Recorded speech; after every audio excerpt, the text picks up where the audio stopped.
আসসালামু আলাইকুম দর্শক। দীর্ঘদিন পর ভারত বাংলাদেশের সম্পর্কটাকে শীতল করার জন্য ইতিমধ্যে ভারত থেকে ঘোষণা দেওয়া হয়েছে পর্যটন বিষয় খোলার পরে একটা ব্যতিক্রম একটা নিউজ আমার সামনে চলে আসছে, যেটি নিয়ে আমি কিছু কথা বলবো। আপনারা ভিডিও শেষ প্রান্ত পর্যন্ত দেখবেন এবং আপনাদের মূল্যবান মন্তব্য থাকলে অবশ্যই ভিডিওর কমেন্টস বক্সে আপনাদের মন্তব্য করে জানাবেন। তো বাংলাদেশিদের জন্য দীর্ঘ ২ বছর পর বন্ধ থাকার পরে যখন এই বিষয়টা চালু হয়েছে, পর্যটন বিষয়টা, তখন কলকাতার নিউ মার্কেট জুড়ে বইছে আনন্দের মেলা। মানে আনন্দের হাওয়া যাকে বলে, শেষ পর্যন্ত অবধি সেখানে দেখা যাচ্ছে যে মিষ্টি বিতরণ করে খাওয়া হচ্ছে। আর এই যে আজকের যে অবস্থানটা, এই অবস্থানটা আসলে কেন হয়েছিল, এরকম পরিস্থিতি কেন হয়েছিল এবং আগামী দিনে আসলে এই পরিস্থিতি কত দূর পর্যন্ত নিয়ে যেতে পারে সেটা ওই ভিডিওতে আলোচনা করব। বাংলাদেশি পর্যটকদের অন্যতম গন্তব্য হিসেবে পরিচিত এই যে কলকাতার নিউ মার্কেট এলাকা, ব্যবসায়ীদের সেখানে যে তাদের আশার বন্যা বইছে ভিসা চালুর পর থেকে, তাদের মধ্যে পান উচ্ছল এবং কর্মচাঞ্চল্য শুরু হয়ে গেছে। তাদের মধ্যে আনন্দ এক ধরনের একটা বন্যা বয়ে যাবার মতো। শনিবার কলকাতা নিউ মার্কেটের Marquis street French school state welfare সোসাইটির পক্ষ থেকে বাংলাদেশি অতিথিদের আগমনকে কেন্দ্র করে একটি জরুরি বৈঠক অনুষ্ঠিত হয়। দেখেন, মানে ভিসা খোলার সাথে সাথে, পর্যটন ভিসা খোলার সাথে সাথে সেখানে মোটামুটি ব্যবসায়ীদের মধ্যে একটা আনন্দমুখর পরিবেশ তৈরি হয় এবং সেখানে জরুরি অবস্থায় তারা একটা বৈঠকের ডাক দেয়। সেই বৈঠকে বাংলাদেশি পর্যটকদের নিরাপত্তা নিশ্চিত করতে কলকাতা নিউ মার্কেট এলাকায় যে সিসিটিভি নজরদারি আরো জোরদারের বিষয়টি বৈঠকের মধ্যে আলোচনা হয়েছে এবং পাশাপাশি পর্যটকদের প্রয়োজনীয় সেবা নিশ্চিত করা, কোনো সমস্যা পড়লে দ্রুত সেই সমস্যার সমাধান করা, সহায়তা করা, মতবিনিময় করে ব্যবসায়ীরা। বাংলাদেশিদের অতিথির জন্য নিরাপদ ও স্বাচ্ছন্দ্যবোধ পরিবেশে বজায় রাখাই ছিল সেই বৈঠকের মূল লক্ষ্য। বৈঠক শেষে স্থানীয় ব্যবসায়ীদের মধ্যে নিউ মার্কেট চত্বরে প্রায় ৩৬টি ব্যবসায়ীদের উদ্যোগে নিউ মার্কেট চত্বরে প্রায় ৩৬টি সিসিটিভি ক্যামেরা পরীক্ষা করা এবং সেগুলো ঠিকঠাক কাজ করছে কিনা সেগুলো তারা যাচাই বাছাই করে। দীর্ঘদিন পর্যটন বিষয় চালুর আনন্দে বৈঠক শেষে নিজেদের মধ্যে মিষ্টি মুখ ও মিষ্টি বিতরণ করেন নিউ মার্কেট ব্যবসায়ীরা। তারা আশাবাদী যে সরকারের এই সিদ্ধান্তে নিউ মার্কেট আবারও তারা চেনা প্রাণচঞ্চল রূপ ফিরে পাবে। নিউ মার্কেটের বস্ত্র ব্যবসায়ী সঞ্জয় মজুমদার এই বিষয়ে তিনি বলেন যে শুধু মেডিকেল বিষয়ের উপর নির্ভর করে আসলে আমাদের ব্যবসা চালানো সম্ভব ছিল না। ফলে পরিবহন থেকে শুরু করে গোটা এলাকার অর্থনীতি ক্ষতিগ্রস্ত হয়েছে। আশা করছি আমরা আবার আগের অবস্থায় ফিরে যেতে পারবো। তো এই ব্যাপারে প্রত্যেকটা সেক্টরের ব্যবসায়ীরা তারা বেশ আনন্দমুখর পরিবেশের মধ্যে আছে যে বাংলাদেশিদের পর্যটক যারা তাদের জন্য ভিসা ব্যবস্থা খুলে দেওয়ার ফলে সেই এলাকায় অর্থনৈতিকভাবে স্বাবলম্বী হবে, এটাই স্বাভাবিক। দেখুন, গত ২ বছর, এবার আমরা আসল আলোচনায় চলে আসি। এতক্ষণ আমি একটা নিউজ থেকে আপনাদের শোনালাম যে বিষয়টি কি হয়ে দাঁড়িয়েছে। তো আজকে আমরা আসলে মূল আলোচনা যেটা আজকের এই ভিডিওতে, যেটি হচ্ছে যে গত ২ বছর যাবৎ বাংলাদেশের সাথে, পশ্চিমবঙ্গের সাথে বা ভারতের সাথে তাদের সম্পর্ক কিন্তু খারাপ। জুলাইয়ের গণঅভ্যুত্থানের পর থেকে, ২৪-এর জুলাই গণঅভ্যুত্থানের পর থেকে বাংলাদেশ সরকারের সাথে ভারত সরকারের সাথে তাদের মধ্যে মতপার্থক্য তৈরি হয় এবং কূটনৈতিক সম্পর্ক মোটামুটি বেশটাই খারাপের দিকে যেতে থাকে। সেটা ইন্টারিম সরকার ডক্টর ইউনূস সরকারের সময় চরম খারাপের দিকে গিয়েছিল। তো তখন ভারত সরকারের তাদের পক্ষ থেকে তারা এই যে পর্যটন বিষয়টা বন্ধ করে দেওয়ার ফলে এবং তাদের পক্ষ থেকে নানান রকমের হুমকি দামকি, নানান রকমের অনেক কিছু করে। তো পর্যটন বিষয় যখন বন্ধ করে দেওয়া হয় তখন বাংলাদেশে কোনো পর্যটক সেখানে যেতে পারে না। কিন্তু এই বিষয়টাকে নিয়ে কিন্তু পশ্চিমবঙ্গের ব্যবসায়ী বেশ কিন্তু তারা কিন্তু উদ্বিগ্ন ছিল যে যদি বাংলাদেশি পর্যটক কলকাতায় না আসতে পারে তাহলে কলকাতার ব্যবসায়ীদের অত্যন্ত ক্ষতি হবে। আর সেটা ক্ষতির কারণে ইতিমধ্যে দেখা যাচ্ছে পশ্চিমবঙ্গের অনেক ব্যবসায়ীদের, কলকাতা বিশেষ করে হাওড়া অঞ্চল, কলকাতা অঞ্চল, এই অঞ্চলে অনেক ব্যবসায় যারা ছিল তাদের কিন্তু চরম ক্ষতি হয়েছে এবং তারা বিপদের মধ্যে পড়ে গেছে। অনেকে দোকান বন্ধ করার মতো উপক্রম হয়েছে। কারণ যেখানে প্রাণ চাঞ্চল্য সারাক্ষণ লেগে থাকতো শুধুমাত্র বাংলাদেশি পর্যটকদেরকে ঘিরে, পশ্চিমবঙ্গের কলকাতায় তাদের একটা ব্যবসায় ব্যাপকভাবে তাদের কিন্তু একটা প্রভাব ছিল সেখানে। এই প্রভাবটা নষ্ট হয়েছিল দুটি দেশের রাজনৈতিক উত্তেজনার কারণে, কূটনৈতিক পরিস্থিতি খারাপের কারণে। আজকে দেখেন, যখন এই যে ভিসা ব্যবস্থা খুলে দেওয়ার ফলে এখানে কি উপকার শুধু বাংলাদেশিদের হয়েছে? আমার তো মনে হয় বাংলাদেশিদের চাইতে পশ্চিমবঙ্গের মানুষের সবচেয়ে বেশি উপকার হয়েছে। কারণ এই পশ্চিমবঙ্গ থেকে কোটি কোটি টাকার বস্ত্র বাংলাদেশে কিন্তু আসে প্রত্যেকটা ঈদ। এই যে বাংলাদেশে ২টা ঈদ আছে, পূজা আছে, এই সমস্ত উপলক্ষগুলোকে কেন্দ্র করে কোটি কোটি টাকার বস্ত্র পশ্চিমবঙ্গ বা তথা ভারত এই অঞ্চল থেকে কিন্তু বাংলাদেশ কিন্তু আমদানি করে থাকে। কিন্তু বাংলাদেশ থেকে কিন্তু কম পণ্য সেখানে যায়। বাংলাদেশ থেকে তেমন কিন্তু পণ্য যায় না। তাহলে সেক্ষেত্রে কিন্তু পশ্চিমবঙ্গ তথা ভারতবর্ষ কিন্তু বেশি লাভবান। ভারতের সাথে বাংলাদেশের যে কূটনৈতিক সম্পর্ক করার কারণে তারা মনে করেছিল যে তারা ভেবেছিল যে বাংলাদেশ ক্ষতিগ্রস্ত হবে। সেখানে বাংলাদেশ কিন্তু ক্ষতিগ্রস্ত হয়নি ভাই। আমরা কিন্তু আসলে এই দেশের মানুষ যারা আছে, যারা ব্যবসায়ী আছে, তারা কিন্তু কাপড় থেকে কিন্তু তারা কিন্তু ঈদগুলো উদযাপন করছে। এই ঈদে যে তাদের কাপড়ের যে ব্যাকআপ ছিল সেটা কিন্তু পূরণ করেছে। কলকাতা থেকে কিন্তু কাপড় আসেনি, তারপরে কিন্তু তারা কিন্তু পূর্ণ করছে সেটা। নরমালি দুই একটা জায়গা থেকে আসছে, সেটা অন্য ওয়েতে আসছে, কিন্তু যেটা পুরোপুরি যেটা একটা নির্ভরশীল ছিল কলকাতার কাপড়ের উপরে, বাংলাদেশি ব্যবসায়ী সংগঠন এবং কলকাতার ব্যবসায়ী সংগঠনের মধ্যে একটা লেনদেন হইতো, সেটার উপর নির্ভরশীল ছিল অনেকেই। কিন্তু এই যে দুটা ঈদ, তিনটা ঈদ চলে গেছে, সেই ঈদে কিন্তু বাংলাদেশি কাপড় দিয়ে কিন্তু বাংলাদেশি ঈদ উদযাপনগুলো হয়েছে। সেক্ষেত্রে কিন্তু পশ্চিমবঙ্গের ব্যবসায়ী ক্ষতিগ্রস্ত সবচেয়ে বেশি হয়েছে। যেখানে কাপড়ের মার্কেট সবচেয়ে বেশি বাংলাদেশে, কিন্তু তারা রপ্তানি করে থাকে। তারা ভেবেছিল যে হয়তো বাংলাদেশের সাথে পর্যটন এটা বন্ধ করে দিলে বাংলাদেশ ক্ষতিগ্রস্ত হবে, বাংলাদেশে আলু দিবে না, পেঁয়াজ দিবে না, এই সমস্ত বিষয় দিবে না, তাতে কি হয়েছে? বাংলাদেশ কি মরে গেছে? মরে যায়নি।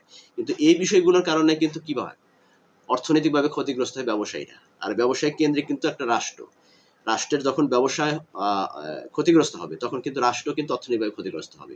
কিন্তু এই বিষয়গুলো কিন্তু পশ্চিমবঙ্গ থেকে অনেকটাই মনে করেছিল যে, বিশেষ করে আজকে যারা বিজেপি সমর্থিত যে সরকার ক্ষমতায় আসছে, ইনি ক্ষমতায় আসার পর থেকে বাংলাদেশ এবং পশ্চিমবঙ্গের মধ্যে সম্পর্কটা আরো খারাপের দিকে নিয়ে গেছে। এখানে হিন্দু মুসলিমদের একটা দাঙ্গা লাগিয়ে দিয়ে, হিন্দু মুসলিমদের ভিতরে একটা ভেদাভেদ তৈরি করে দিয়ে সম্পর্ক অবনতির দিকে নিয়ে গেছে। যার কারণে আজকে কিন্তু এই পর্যটক যাবে, তাদের নিরাপত্তা নিয়ে একটা ব্যাপার আছে, তারা কোথায় থাকবে, কি অবস্থায় থাকবে, সেই বিষয়গুলো কিন্তু তাদের মধ্যে অনেকটাই আতঙ্কের কাজ করে। যার কারণে পশ্চিমবঙ্গের ব্যবসায়ীদের ভিতরে অনেক ক্ষতিগ্রস্ত তারা সকল দিক দিয়ে। সেটা ব্যবসায়ী সংগঠন জানে, সাধারণ যারা রাজনীতি করে তারা তো আসলে ব্যবসায়ীদের ক্ষতি হচ্ছে কিনা সেই বিষয়গুলো তারা বুঝবে না। তাদের নিজস্ব স্বার্থ হাসিলের জন্য তারা এই সমস্ত উত্তেজনামূলক কর্মকাণ্ড করে দুটি দেশের সাথে কূটনীতিক সম্পর্ক নষ্ট করে, আর কিচ্ছু না। ধর্মীয় বিদ্বেষ তৈরি করে কি করে? একটি দেশের অবনতি ছাড়া আর কোনো কিছু নিয়ে আসে? ধর্মীয় বিদ্বেষ। এই যে আজকে পশ্চিমবঙ্গে যে সমস্ত ধর্মীয় বিদ্বেষ ছড়ানো হচ্ছে, এতে ক্ষতিগ্রস্ত কারা হচ্ছে? রাষ্ট্রের ক্ষতি হচ্ছে। ধর্মীয় বিদ্বেষ দেবে, যার যার ধর্ম শেষে পালন করবো, যার যার জায়গা থেকে। বা এখানে চাপ প্রয়োগ করার কি দরকার আছে? কেউ কি ধর্ম, কাউকে কি চাপ দিয়ে ধর্ম ত্যাগ করানো যায় বা ধর্ম গ্রহণ করা যায়? আজকে দেখবেন মুসলমানদের ভিতরে কেউ কি ইসলাম গ্রহণ করছে, কাউকে কি চাপ প্রয়োগ করে ইসলাম গ্রহণ করাচ্ছে ভাই? কাউকে কিন্তু চাপ প্রয়োগ করে ইসলাম গ্রহণ করাচ্ছে না। কিন্তু কিন্তু পশ্চিমবঙ্গ থেকে বা এই যে হিন্দু সম্প্রদায়ের লোক থেকে তাদের কাছ থেকে মানে সবসময় একটা বিষয় কি, যে তারা মুসলমানরা হিন্দুদেরকে মুসলমান বানাচ্ছে চাপ দিয়ে। আসলে কোনো জায়গায় রেকর্ড আছে এরকম যে মুসলমান করানো হচ্ছে কোনো চাপ প্রয়োগ করে? কোনো রেকর্ড আছে? এরকম রেকর্ড নেই। অথচ প্রতিনিয়ত মুসলমানদের উপর অত্যাচার, নির্যাতন, নিপীড়ন করা হচ্ছে। ফলাফল কি হচ্ছে? ফলাফল দুটি রাষ্ট্রেরই ক্ষতি হচ্ছে। কিন্তু আমি মনে করি যে আমাদের চাইতে পশ্চিমবঙ্গের মানুষের ক্ষতি বেশি হচ্ছে। কারণ সেখান থেকে আমাদের তো আমদানি বেশি, আমাদের রপ্তানি কম। তাহলে যে দেশে রপ্তানি বেশি, সেই দেশটাই তো ক্ষতিগ্রস্ত বেশি হবে। তো আপনারা সেটা বোঝেন না। আপনারা কি করতেছেন? হিন্দু মুসলিমের বিদ্বেষ ঘটাইয়া দুটি রাষ্ট্রের মধ্যে সম্পর্ক নষ্ট করতেছেন। আপনাদের আলু রপ্তানি করতে হয়, আপনাদের পেঁয়াজ রপ্তানি করতে হয়, আপনাদের কাপড় রপ্তানি করতে হয়।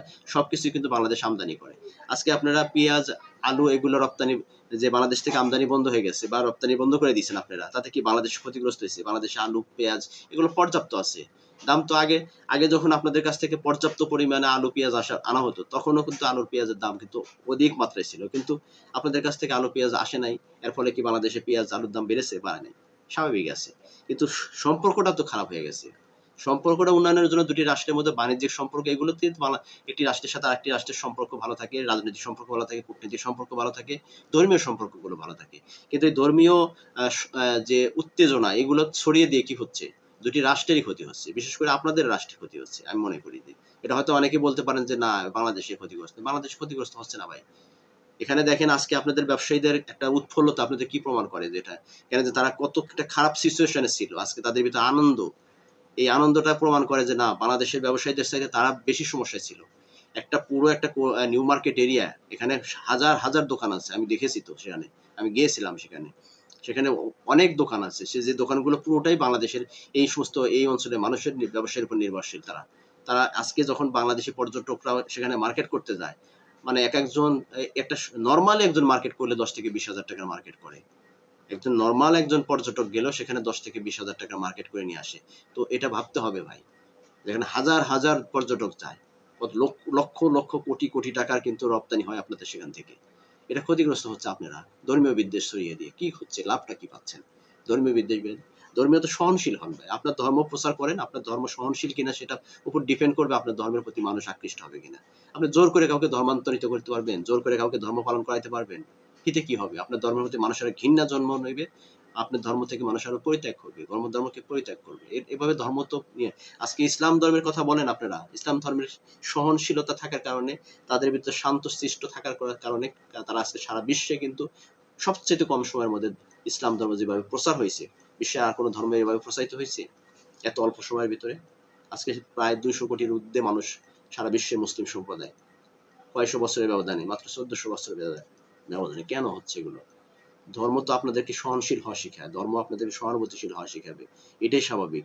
আপনার কর্মকাণ্ড দেখে আপনার প্রতি আকৃষ্ট হবে, আপনার ধর্মের প্রতি আকৃষ্ট হবে। কিন্তু কাউকে জোর করে, কারোর উপর জবরদস্তি করে ধর্ম ত্যাগ করানো, ধর্ম করে আপনি গ্রহণ করানো পারবেন? এটা কখনো সম্ভব?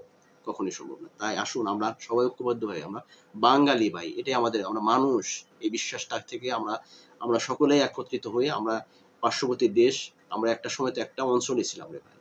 যাই হোক, পৃথিবীর এটা নিয়ম, আপনি মেনে নেবেন কিনা সেটা আপনার ব্যাপার, কিন্তু পৃথিবীর নিয়ম আজকে প্রত্যেকটা রাষ্ট্র, প্রত্যেকটা দেশের মধ্যে টুকরো টুকরো হয়ে যাচ্ছে, ছোট ছোট হচ্ছে, যার যার মতো সে স্বাধীনভাবে থাকতে চায়, বাঁচতে চায়, এইভাবেই চলতেছে ভাই। আজকে যে পৃথিবী একটা সময় দেখা গেছে যে এক একটা ভূখণ্ড বিশাল এরিয়া নিয়ে একটা অঞ্চল ছিল, সেই অঞ্চলগুলো টুকরো টুকরো হয়ে গিয়ে আলাদা আলাদা রাষ্ট্র গঠন হচ্ছে। এটা নিয়ে তো হিংসা, এটা নিয়ে কিন্তু ক্ষোভ প্রকাশ করার কোনো অবকাশ নেই। আসুন আমরা সবাই, যে আমরা মানুষ, আমরা এই ভারতবর্ষের মানুষ, আমরা বাঙালি, এটাই হচ্ছে আমাদের মূল পরিচয়, ঠিক আছে? তো এই পরিচয় থেকে আমরা ধর্মের প্রতি মানুষের যে বিদ্বেষ, এই যে এক ধর্ম আরেক ধর্মের প্রতি, এই বিদ্বেষগুলো থেকে আমরা বের হয়ে আসি, তবে আমাদের দেশ বাঁচবে, আমাদের এলাকা বাঁচবে, মানুষ বাঁচবে, স্বাস্থ্য ভালো থাকতে পারবো, সবাই থাকতে পারবো। তো দর্শক, আসলে আপনি কি মনে করছেন যে পশ্চিমবঙ্গের যে ব্যবসায়ীরা আজকে বাংলাদেশের সাথে তাদের যে আহ ভিসা ব্যবস্থা খুলে দেওয়ার পরে, পর্যটন ভিসা খুলে দেওয়ার পরে তাদের ভিতরে যে আনন্দ উৎসব মুখর পরিবেশ বিরাজ করছে, এটাতে আপনারা কি ভাবছেন যে আসলে তারা কতটুকু ক্ষতিগ্রস্ত ছিল এতদিন, 2 বছর? এ বিষয়ে আপনাদের মতামত থাকলে অবশ্যই কমেন্টস করে যাবেন। আর আমি আমার ভিডিওর মধ্যে আসলে ওভাবে বিশ্লেষকের মতো বিশ্লেষণ করে নিই, শুধু জাস্ট আমি একটা আবেগের কথা, একটু বিবেকের কথা জানিয়ে দিলাম আপনাদের মধ্যে। যদি কোনো ধরনের মতাদর্শ থাকে আপনাদের, অবশ্যই জানাবেন। ধন্যবাদ সকলকে, ভালো থাকবেন, সুস্থ থাকবেন, আল্লাহ হাফেজ, আসসালামু আলাইকুম রহমতুল্লাহি ওয়া বারাকাতুহু।